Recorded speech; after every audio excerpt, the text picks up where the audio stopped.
Bibles and open to the book of Exodus. Exodus 22, moving our way through God's giving of the law to the people of Israel. Exodus 22, we're going to begin in verse 21. Exodus 22, we're going to begin in verse 21, and we're going to go through verse 9 of chapter 23. So Exodus 22, 21 through 23, 9. A little chunk of verses this morning as we continue to study what God has to say to his people Israel as they're being prepared to go and live in the land as a people who have been rescued by God. Now picture with me for a second a situation where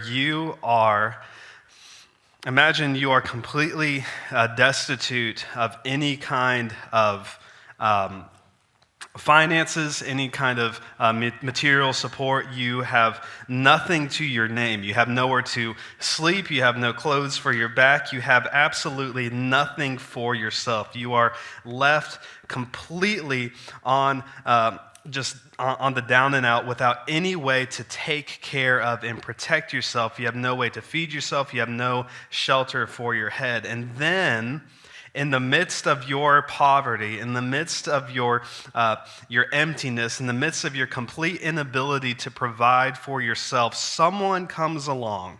It might be a long-lost relative or just some random benefactor, and they shower you with money. They give you resources. They give you everything that you could possibly need, and they say, here's this house that's full of everything. It has food, it has clothing, it's a place that can be yours. There are no strings attached. You owe me nothing for it. I'm simply giving it to you. Here is the key. All you have to do is sign on the dotted line. And then you say, yes, absolutely, because you like eating and you like being able to wear clothes and you like being able to sleep in a bed. You sign the dotted line and then you simply never enter the house. It would be absurd, right? If you had nothing and then you're given everything that you could ever possibly need, and you even agreed that you needed what was being offered to you, and that's the only way that you're going to be able to continue to survive, and then you even sign your name, you put your name down on the piece of paper saying, yes, I received this as a gift, and then you never step into the house. Maybe you walk by the house and you point at it and you say, that's my house. Maybe you even step onto the porch and you look around and say, this is a great house. But if you never enter in, what benefit is it to you? That would seem absurd. It would seem preposterous. It would, in fact, even seem almost ungrateful for you to take such a gift and treat it so lightly. In fact, fail to use it at all. But this is exactly the image that the famous evangelist and preacher John Wesley used to describe our salvation. Is that we are offered a gift. We are offered a welcome into the home of God. And yet so many of us simply pause on the porch, look at it, and then continue on our way. We fail to take full advantage of the resources that have been given to us. That is what I believe this text is going to be about today. Salvation, being rescued by God, like we've been singing about this morning, that we were dead in our sin and then Christ came and died upon the cross to make us alive. Salvation is this rescue unto a new life. It's leaving behind what was and taking up what is. But what is it that new life is supposed to look like? And the thing I want to present today is that salvation, receiving the gift of Jesus, is much more than just saying, yes, Jesus died on the cross, but it's then pressing into living out the life of God, actually being shaped into God's image, coming to share more and more in who God himself is. And the law in the Old Testament, when it's properly viewed in that way, as the way in which we look at it and we see through Christ's sacrifice on our behalf and his empowering us by his Spirit to look at it, it's giving us a picture of what is life supposed to be. And today I want to look at this text and kind of ask or look at through kind of three lenses and see three things that this pulls out of it. What does a life with God look like? And it shows three things about God. Our lives reflect three things about who God is. One, it reflects God's mercy. Two, it reflects God's holiness. And three, it reflects God's justice. Mercy, holiness, justice. We'll move through those one at a time. So let's go ahead and jump in verse 21 down through verse 27 of chapter 22. This is our first point, that a godly life is to reflect God's mercy. Verse 21. You shall not wrong a sojourner or oppress him, for you are sojourners in the land of Egypt. You shall not mistreat any widow or fatherless child. If you do mistreat him and they cry out to me, I will surely hear their cry, and my wrath will burn, and I will kill you with the sword. And your wives shall become widows, and your children fatherless. If you lend money to any of my people with you who is poor, you shall not be like a money lender to him. You shall not exact interest from him. If ever you take your neighbor's cloak in pledge, you shall return it to him before the sun goes down, for that is his only covering. And it is his cloak for his body. In what else shall he sleep? If he cries to me, I will hear, for I am compassionate. This text shows us that we, as we live a life with God, are supposed to live a life that reflects God's mercy.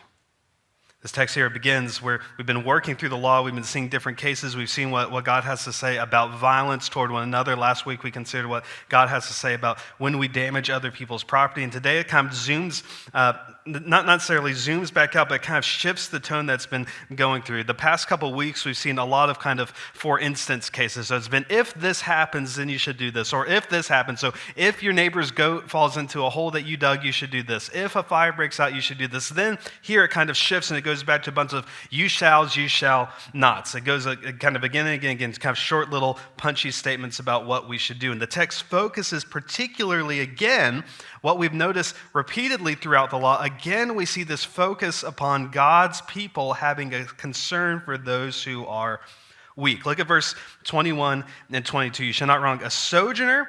In verse 22, you shall not mistreat any widow or fatherless child. A widow is someone who had lost her husband. She's probably beyond a remarrying age, so she has no way to provide for herself. She has no household to fall back on. Maybe her own family has aged out, so she does not have any way of financially supporting herself. A fatherless child has no claim to a household, and so he's kind of left at the good graces of society at large. And sojourners are those who were foreigners who did not belong to the land. They've come into Israel for some reason, but they too do not necessarily have the same protections, the same social clout, the same kind of standing that would guarantee their ability to succeed. The weak, the defenseless, the vulnerable, again, come to the forefront of God's mind as he's speaking how God's people ought to live.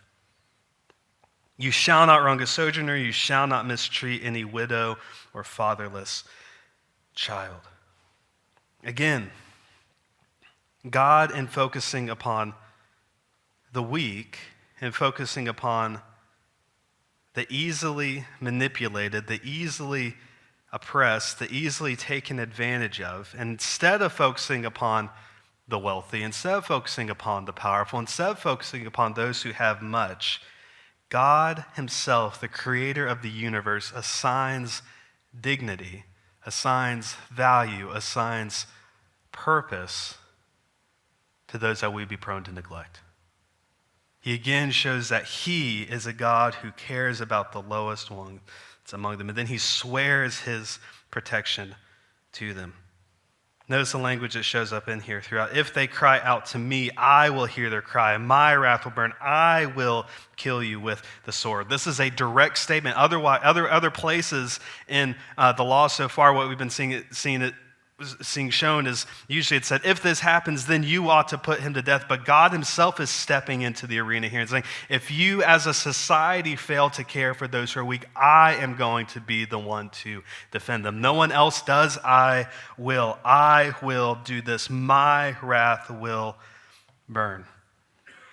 He swears their protection. He guards against their exploitation. This is something that shows up all the way throughout the Old Testament, something that we really need to wrestle with and kind of own and take knowledge of, is that poverty, having a lack of resources, it's not just that you can't buy stuff and so that makes you sad. It's not even just that you can't buy stuff so you can feed yourself. It's actually the real evil of poverty, of lacking resources here, is that it makes you vulnerable to others. Those who are poor, they have no chips on the table. They're completely at the mercy of others.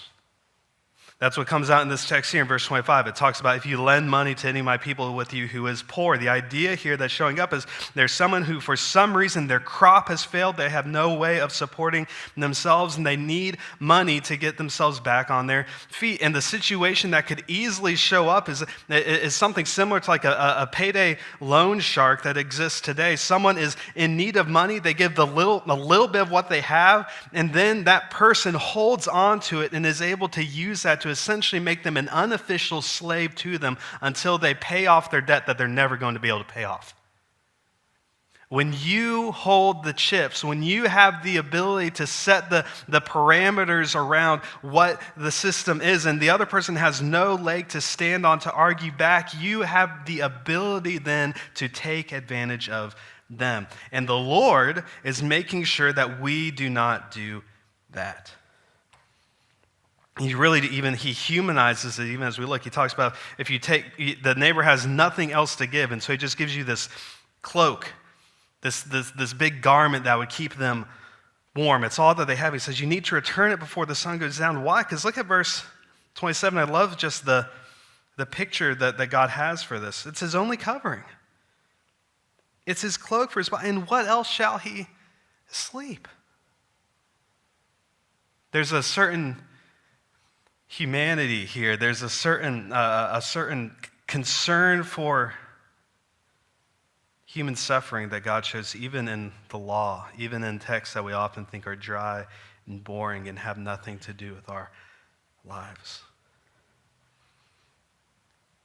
And again, this isn't just coming out and saying that interest in and of itself is evil. You know, the world kind of thrives off of interest now, right? Like commercial investment is a thing. That's not really exactly what this is being talked about here. What this is specifically focusing on is taking that, using it to take advantage of others. It's recognizing that it's very easy when you have resources to take advantage of those who do not have resources, to make yourself richer, to make the poor poorer, prop yourself up, keep them low, and you continue to benefit, and no one is going to say anything except the God of the universe. And what he wants them to understand, what he's reminding them of here, is that this situation that these people are going to find themselves in your country is one that you yourself should be very familiar with. Verse 21, you should not wrong a sojourner or oppress him. Why? For you are sojourners in the land of Egypt. He's saying, you know what it's like to be somewhere where you have no resources, no social capital, no clout. You know what it's like to be at the mercy of another kingdom. You know what it's like to be the outsider within a town. You know what that's like because you spent 400 years in Egypt. And so don't forget that, because if you remember, life was not good for you there. Your children were being murdered. You were being worked into the ground. You had no hope of life in and of yourself. So now you, who've been rescued out of that and have been brought, you've been given everything you could possibly ever need. Who are you to then take advantage of others? Who are you to go act like Pharaoh when I rescued you from Pharaoh in the first place? It's not just there in verse 21, if you wrong a sojourner or oppress him, for you are sojourners in the land. It also shows up in verse 23, if you mistreat them and they cry out to me. Again, down in verse 27, if he cries out to me, that's exactly what the people of Israel did back in Exodus chapter 2. It says that their cry went up to the Lord and the Lord heard them. The Lord who reigns over all things hears the cries of those who cannot protect themselves. God has a concern for those who everyone else ignores. And he's saying, now they are going to cry out to me exactly as you cried out to me, and I am going to be the same God. I'm going to be just. I'm going to be righteous. I am going to protect them. And that helps us understand this language that shows up in verse 24 about wrath. My wrath will burn. Wrath shows up all the way throughout Scripture, this common language of God having holy, burning anger against that which is wrong. And we have to keep that in mind. That's not just some kind of arbitrary anger. It's not like God's just walking around with so much pent-up frustration that just bursts out at anyone who steps out of line. God's wrath is his justice. God's wrath is his perfect holiness looking upon those who do unjust things. God's wrath is his desire for truth and beauty and goodness and care coming up against those who care only for themselves. And wrath then breaks out. And that's why he's able to say in that same passage down to verse 27, if he cries out to me, I will hear. Why? For I am compassionate. God's compassion and his wrath go hand in hand. What determines your experience of either of those is your posture before him. Are you humble and needy and seeking mercy, or do you present yourself as one who is strong? Do you seek to preserve yourself against others through pushing them down? It's the same basic thing. God's wrath is equivalent with his compassion, and your attitude toward God and toward others reflects whether you receive that as compassion or whether you receive it as anger. Now, what does this mean for us? What this helps us understand is that our life of mercy, our life of showing kindness to others, our life of seeking to make sure that we are going to lengths to make sure that we do not hurt others, it is a fruit of us receiving grace ourselves. Us reflecting on the grace given to us then helps us be gracious to others. This is the way that Jesus speaks in his parables. He's been telling his disciples that they need to be willing to forgive anyone. And then Peter says, well, Lord, how many times am I supposed to forgive them? Maybe 7 times? And Jesus says, not 7, but 77 or 7 times 7. Essentially, forgive them constantly. Why? And he tells this parable. He says, the kingdom of heaven is like a man who has a great debt, a debt greater than he could ever possibly pay. It would take him lifetimes and lifetimes and lifetimes to pay it back. And then he goes to the one who he owes his debt to the king, and he goes to the king and he just cries out for mercy and says, please forgive me. Do not sell me. Do not get rid of my kids. Do not get rid of my wife. Please just forgive me. Have patience with me. And the king looks on him and says, I cancel your debt completely. You are forgiven. And then as he's going out from that very meeting where he's been forgiven lifetimes worth of debt, he comes across one who owes him small change. And he grabs him, and he fights him, and he insists that he pay him back. And then when the king hears it, he says, do you not realize what I have done for you? So then he's tossed away. A failure to appreciate grace shows a lack of participating in grace, and a failure to show grace shows a failure to participate in it. If you cannot show mercy to others, then you must ask yourself, have you received mercy from God? So who in your life can be shown this benevolent kindness? Maybe it's someone that needs to be forgiven. Maybe it's someone that you need to let go of the pain and the frustration and the anger. Maybe it's someone who just simply continues to disappoint, someone who's simply in need. Who can you show extravagant goodness too. And then what if we, as a church, as Woodfields Baptist, became a people who are characterized by mercy? Mercy toward one another, a willingness to forgive, a willingness to make peace with one another and not allow the sun to go down on our anger, a willingness to go out of our way to bless those in our community who are in need of care. What if we became a church that looked like that? If we did, God's mercy would be clearly on display. Not only his mercy through us to others, but his mercy that he has shown to us in Jesus. That's our first point this morning. A godly life shows God's mercy. Number two, a godly life shows God's holiness. Verse 28 kind of shifts here in the text all of a sudden. It almost seems like a kind of interjection. Verse 28, you shall not revile God, nor curse a ruler of your people. You shall not delay to offer from the fullness of your harvest and from the outflow of your presses. The firstborn of your sons you shall give to me. You shall do the same with your oxen, with your sheep. 7 days it shall be with its mother. On the 8th day you shall give it to me. You shall be consecrated to me. Therefore you shall not eat any flesh that is torn by beasts in the field. You shall throw it to the dogs. Okay, now, so again, this is one of those areas where God's law just kind of strikes us and it just feels like something not completely detached from our everyday experience. But let's try to understand exactly what's being addressed here. Verse 28 kind of shows two twin issues that we need to kind of keep hand in hand, address them together. One, do not revile God. That seems straightforward enough. No one wants to be on the anti-God party platform, right? So do not revile God. But two, do not curse a ruler of your people. Essentially what we're being told is honor all authority, whether that's ultimate authority in God or whether that's derivative authority, someone who God has set up to rule over you.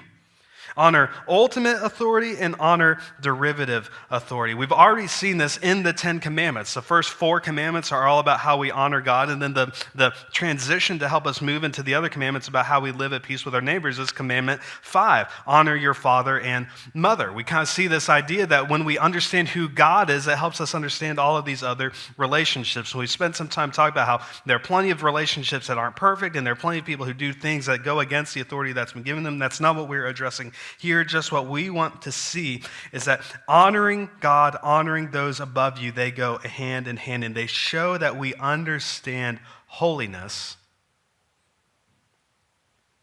and we understand power and we understand authority. Do not revile God, do not curse a ruler of your people. And then we get these instructions about how do we do this and how do we not revile God? How do we shape our hearts to walk in step with recognizing that God is God and we are not? That's what these directions are in verses 29 through 31.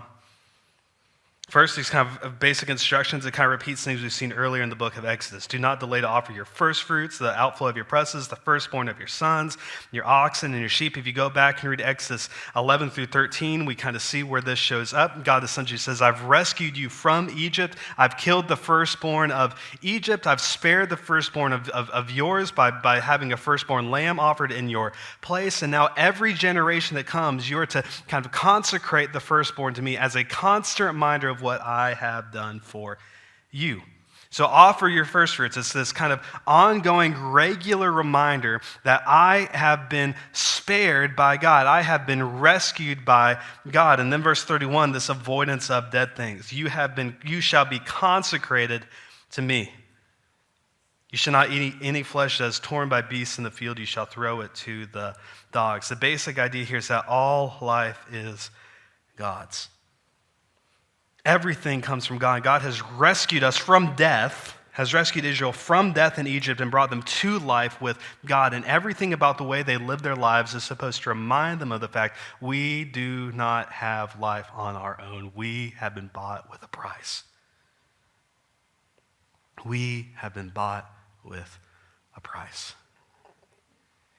In every generation, they'd be reminded of that again. It's as if each generation is being saved by God over and over and over and over.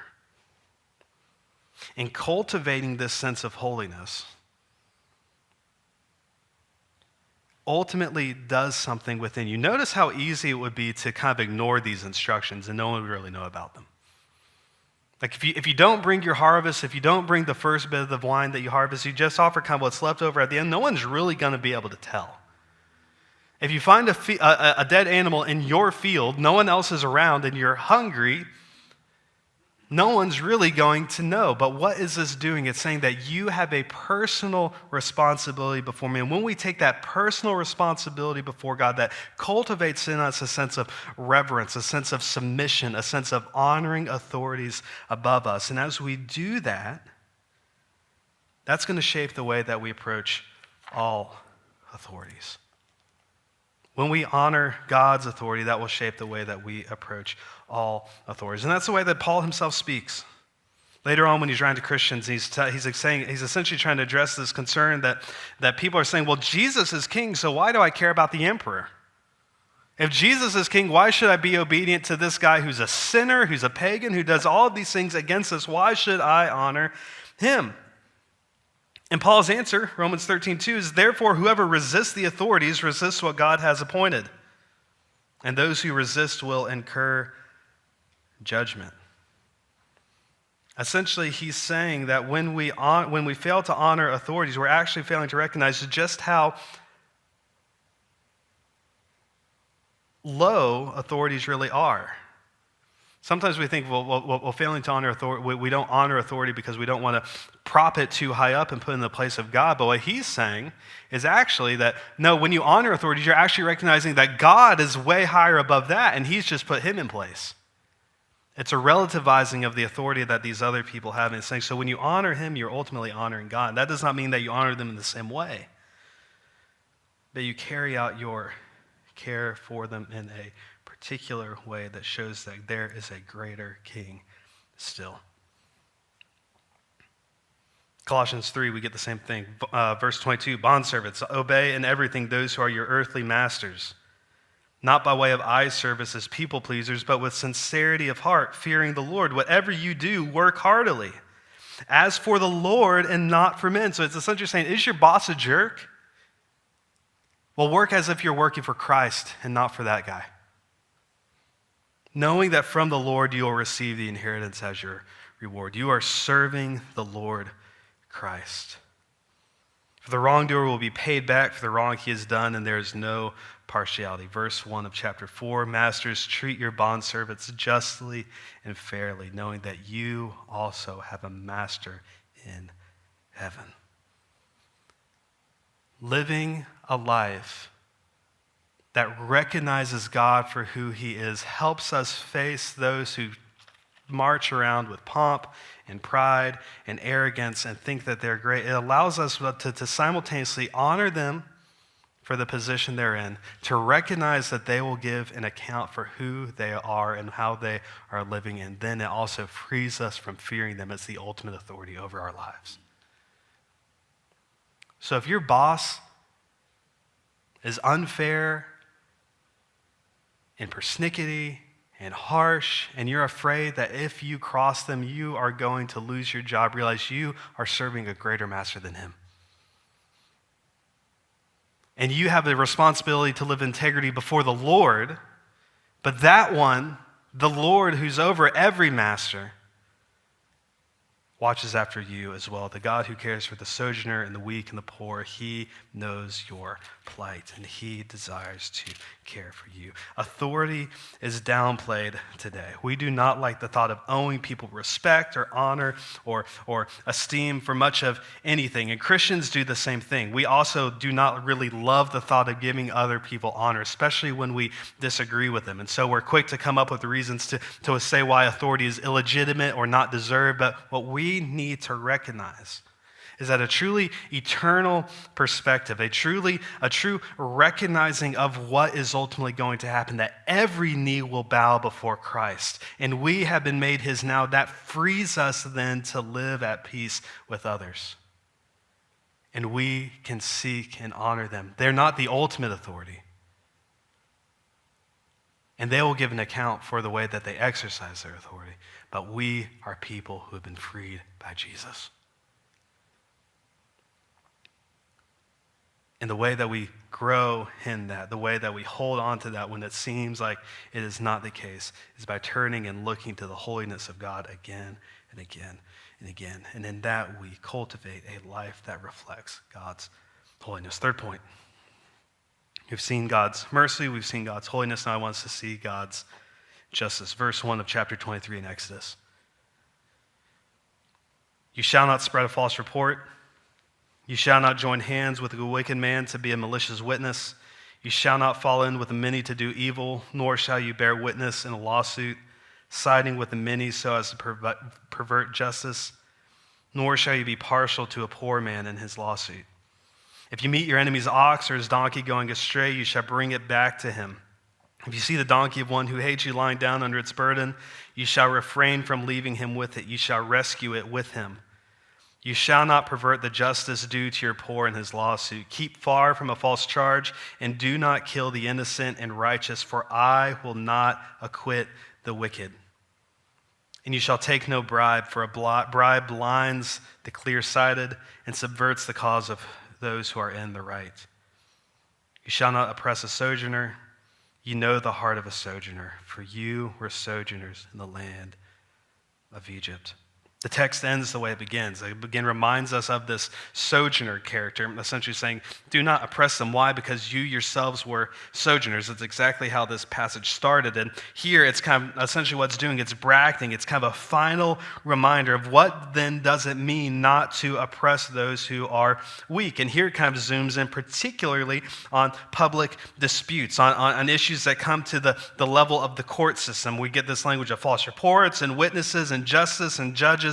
All of this essentially gives us the idea that what's being dealt with here is what happens when there's conflict between people and we need to come to a correct judgment. We're essentially being told, what does it mean for us to honor the 9th commandment? You shall not bear false witness. What does it mean for us to do that in society? In verses 1 through 3, kind of focus on fairness and truthfulness in public places. Don't spread a false report. Don't join hands with wicked men. Do not fall in with evil. Do not just go along with the crowds. Verse 6 through 9 kind of does the same thing. Do not pervert the justice due to your poor. Keep far from a false charge. Avoid bribes.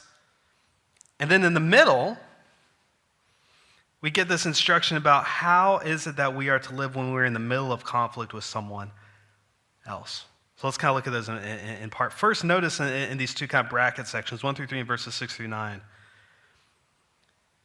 that what we're ultimately being called to here is not just to simply go with the crowd, not just simply to go along with what is easy, but to stand against that which is wrong. Verse 2, you shall not fall in with the many to do evil. But then at the same time, this is balanced in verse 3, nor shall you be partial to a poor man. It's essentially saying, look at every individual fairly. Everyone is going to be equal before my eyes. They are to be judged equitably. The poor, the rich, they all have the same responsibility before God. Verses 6 through 8 recognizes just the damage that bribery does. I love this verse in verse 8. A bribe blinds the clear-sighted. Those who can see things clearly, who can obviously tell that this is right and this is wrong, when money enters into the situation, suddenly things become a lot more fuzzy. Things become a lot more gray. And who's to say that this person really was in the wrong? But when we do that, that undermines our ability to trust anyone at all. It subverts the cause of those who are in the right. Righteousness is ultimately left missing. But verses 4 and 5, right in the middle here, I think it's amazing that God sticks this right in the middle of this law. It's like he wants our eyes to be drawn to it. He wants us to notice it as we look at it on the page. Here the focus is on what do we do then with our enemy? Let's say you do have a conflict with someone. Let's say that your neighbor did dig a hole and a goat fell into it and it died. Let's say that your neighbor was negligent and he started a fire and it burnt down your field. Let's say that he did damage something. Let's say that he did steal. What then ought you to do to them? How ought you relate to them? And the image here is that you entrust yourself that justice is going to be done, and you do everything in your power to make sure that you don't take vengeance for yourself. Notice that, verse 4.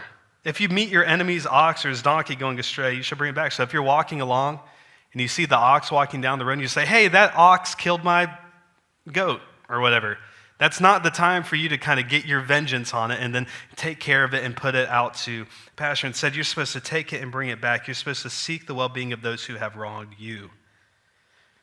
Verse 5, if you see your enemy struggling, he's trying to get this animal up, he says you're not going to leave it, but you actually go alongside, you come and you help the one who has hurt you. You help him so that he does not suffer wrong. Even here in the Old Testament, way, way back when we think that the Bible is so concerned with justice and vengeance and pain, what we're being told is something that sounds really remarkably similar to the instructions that Jesus gives us. Love your enemies, pray for those who persecute you.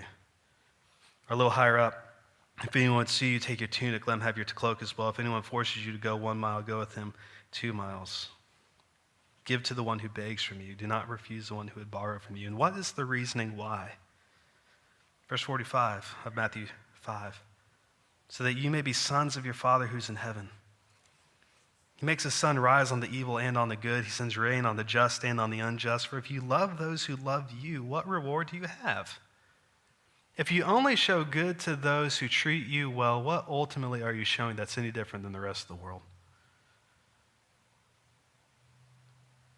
But instead, we are called to do something above and beyond, to recognize that though this person may have wronged me, they will ultimately give an account to God for that. But I have the responsibility not to wrong them.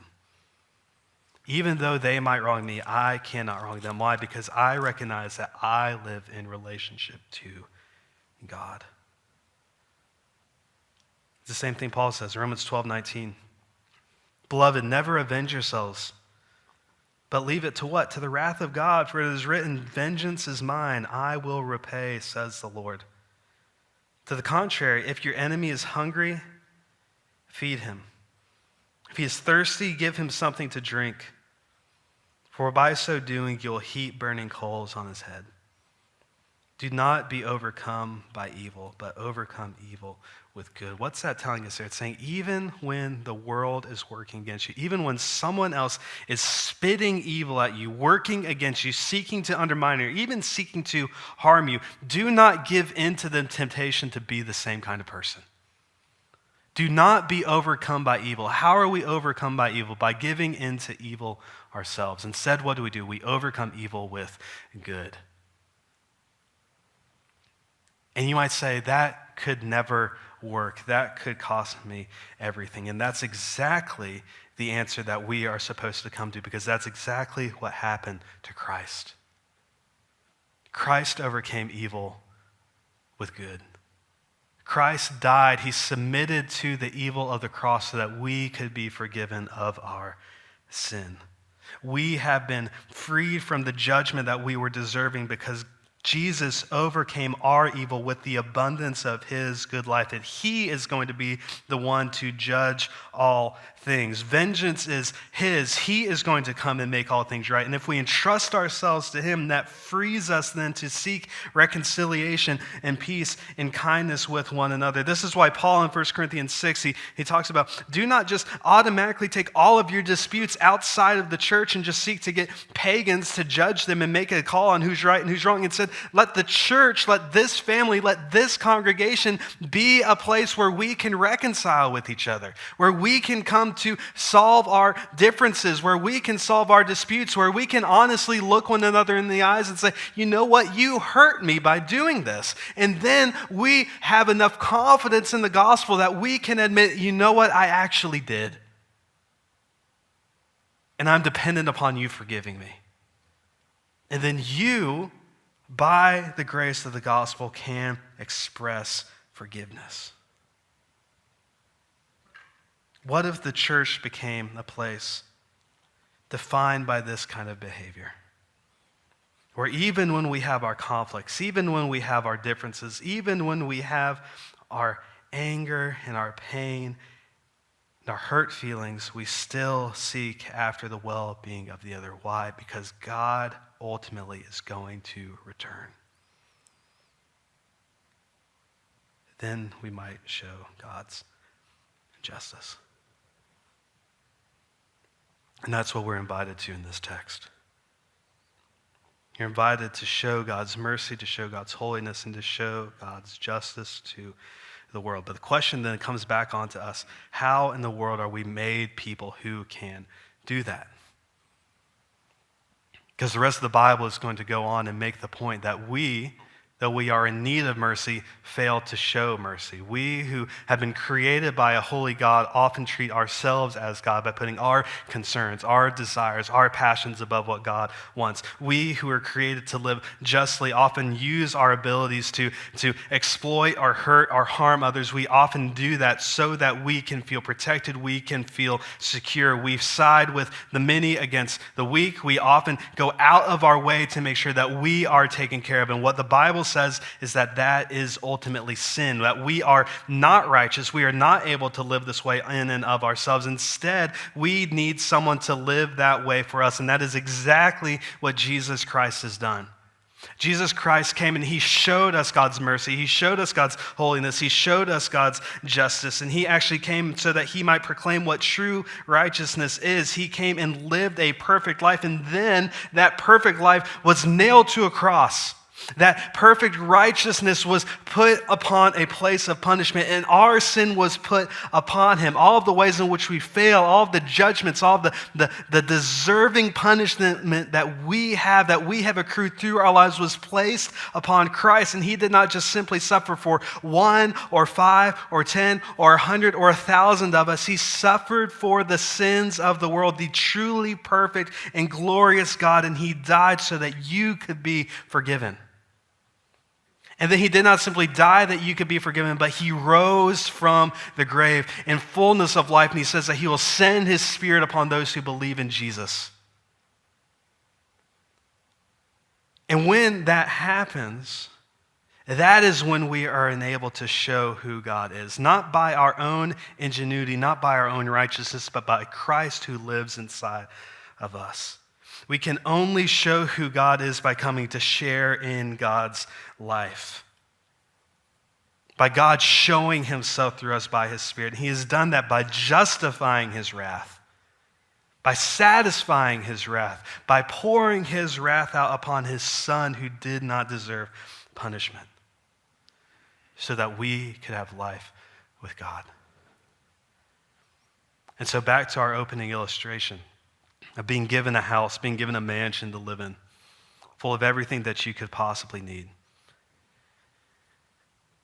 I began by saying that we are saved unto a new life.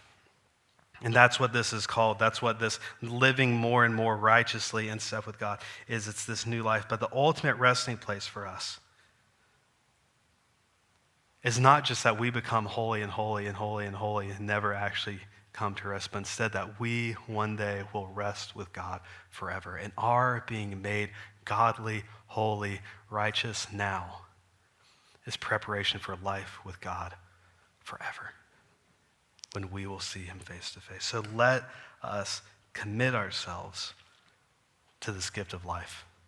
Let us give ourselves to holiness. Let us seek the forgiveness that comes in Christ and in Christ alone, and may we share in his life